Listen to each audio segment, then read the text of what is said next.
ಎಲ್ರಿಗೂ ನಮಸ್ಕಾರ.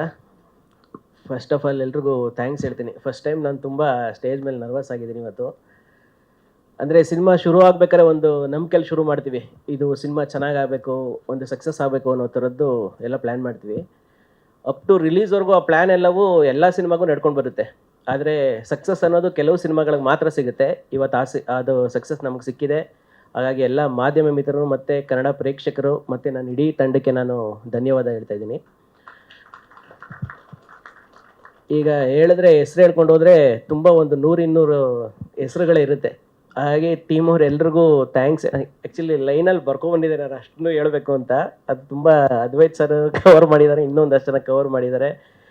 ಹಾಗೆ ಎಲ್ರದ್ದು ಶ್ರಮ ಇದೆ ಇಲ್ಲಿ. ಒಂದು ಚಿಕ್ಕ ಲೈಟ್ ಬಾಯಿಂದ ಹಿಡಿದು ಸೆಟ್ ಹುಡುಗನಿದ್ದು ಡ್ರೈವರಿಂದ ಹಿಡಿದು ಅಪ್ ಟು ಪ್ರೊಡಕ್ಷನ್ನವರು ಸೇರಿದಂಗೆ ಡಿಸ್ಟ್ರಿಬ್ಯೂಟ್ರು ಎಲ್ಲರೂ ಅವ್ರವ್ರ ಶ್ರಮ ಹಾಕಿದ್ದಾರೆ.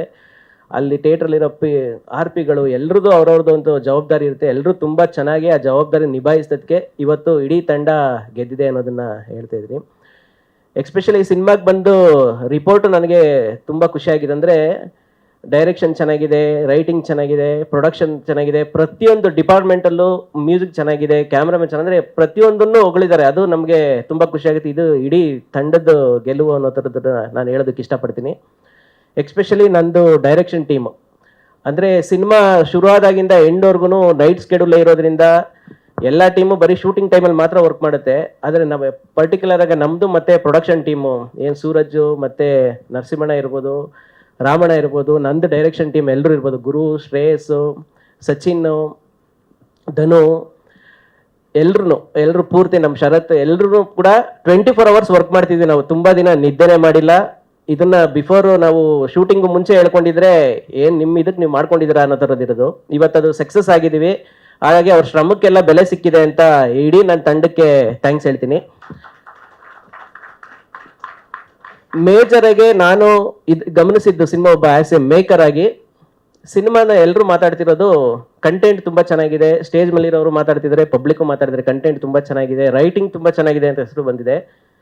ಆ್ಯಕ್ಚುಲಿ ಈ ಕತೆ ಎಲ್ಲರೂ ಹೇಳ್ತಾರೆ ರೈಟಿಂಗ್ ಎಲ್ಲರೂ ಶ್ರಮ ಅಂತ ಹೇಳಿದ್ರೆ, ಅಲ್ಲ ಕತೆ ಬರೆದಿರೋದು ನೀವೇ ಅಲ್ವಾ ಸರ್, ಅದಕ್ಕೆ ನಿಮಗೆ ಕ್ರೆಡಿಟ್ ಅವ್ರ ಹತ್ರ ಹೇಳ್ತಾರೆ. ಆ್ಯಕ್ಚುಲಿ ಇದು ಕತೆ ಬರೆದಿದ್ದು ನಾನಲ್ಲ.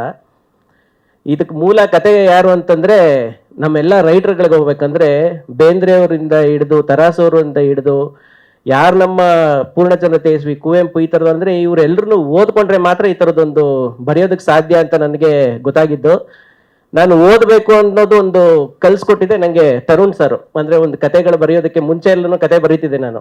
ತುಂಬ ಫಿಕ್ಷನಲ್ಲಿ ಬರೆಯೋ ಥರದ್ದೊಂದು ಇದ್ದಿದ್ದು.